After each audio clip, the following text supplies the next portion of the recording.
off the press today we have this, the Giant Propel Advanced SL, and this one here is the Zero model. Now, the previous version of the Propel has been around for 4 years or just over that, so it's in time for a bit of a refresh, and this one has some pretty impressive stats. So let's get into them and see how good this new bike really is.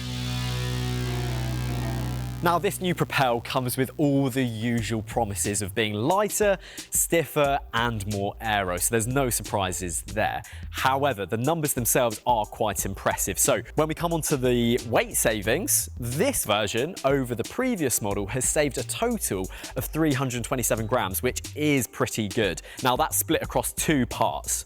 First up, you've got the cockpit, so you've got the stem and the bar, and they've managed to save 102 grams from that area. Now, from the frame set itself, they've saved 225 grams, which that's the more impressive number in my opinion, and they've done that in a variety of places, one of which being the seat tube, where they've engineered it not only to be lighter, but they've also built in more compliance as well, so in theory, should be a lot more comfortable.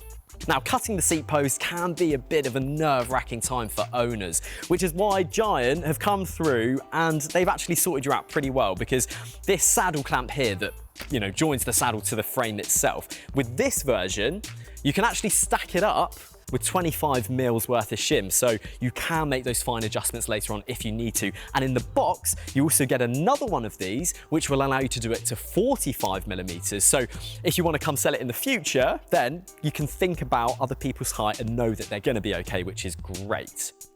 One last thing while we're in this area of the bike is actually the saddle cradle itself. It can be flipped around so that you either have 0 millimeters of saddle offset or 20 millimeters of saddle offset. So again, you're pretty well covered for that kind of versatility of bike fitting rather than needing to have to go and get other parts.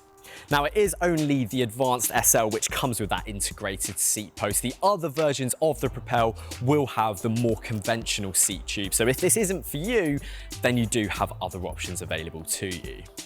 Now, we've moved up to the front of the bike now because the cockpit is where we've seen quite a few extra advancements and ones that I think would be good to see across the board. And that is how they've integrated the hoses themselves. Rather than the hoses going through the stem, they now go underneath it into a hollowed out channel. So if you look underneath, you can actually still see the hoses, which means that they're a lot more easily accessible. The way that the hoses are running are through the bars, and then they pop out the back of the bars, through the stem, and then down the head tube. In my mind, this makes a whole lot more sense to how things have previously been done, because it means that adjustments aren't now a 3-hour brake bleed just to maybe remove some spacers, which is very, very helpful in my opinion. Now, the spacers themselves are split as well, so you can actually remove them without having to take absolutely everything apart. Now, one more thing on that hose routing and the way they've managed to make it so easy is with the use of a D-shaped steerer. The only downside to that, in my opinion, is that you are locked into using one of Giant's own stems, but they have thought about this, and you've got a carbon option, which is what's fitted to this one, but they've also done a more budget-friendly aluminium version.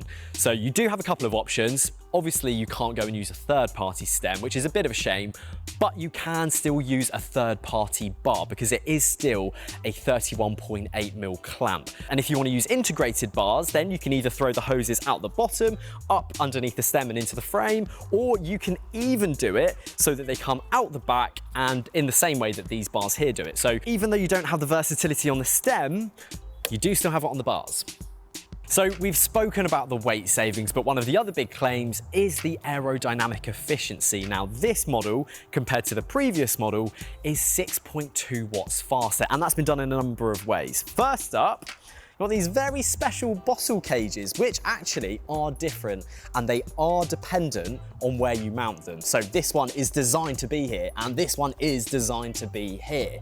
And they are designed to be used with round bottles because we all use round bottles. Now, moving on from those bottle cages, the aerodynamic efficiency has been improved with the use of their truncated aerofoils, or essentially lots of flat parts of the bike. So different parts like the back of the down tube here, the seat stays, the back of the forks. When you feel them, they're all flat sections. And even back here on the bridge, is actually completely horizontal and again flat, because flat lines and horizontal lines are faster. So that's how they've managed to achieve that massive aero gain. But the key thing, and potentially more excitingly, are actually the wheels this bike's rolling on. These are the new Cadex 50 Ultra wheels with the brand new Cadex tyres as well. And they've been built in conjunction with this bike to make sure it's one complete aero package.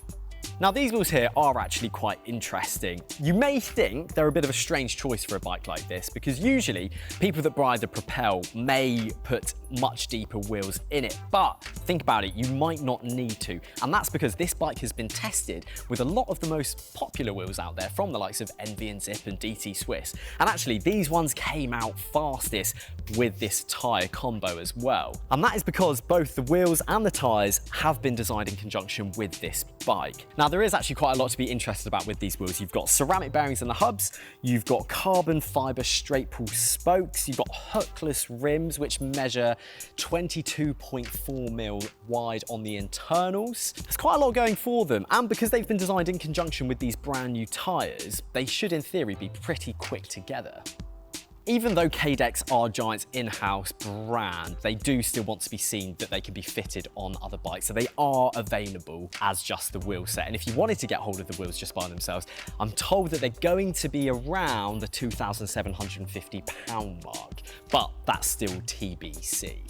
Now onto price for the entire bike. Well, annoyingly, that's something I'm not going to be able to tell you because Giant don't know themselves. We're expecting to see this bike land around November 2022, so it'll be at that point we really know how much it's going to cost.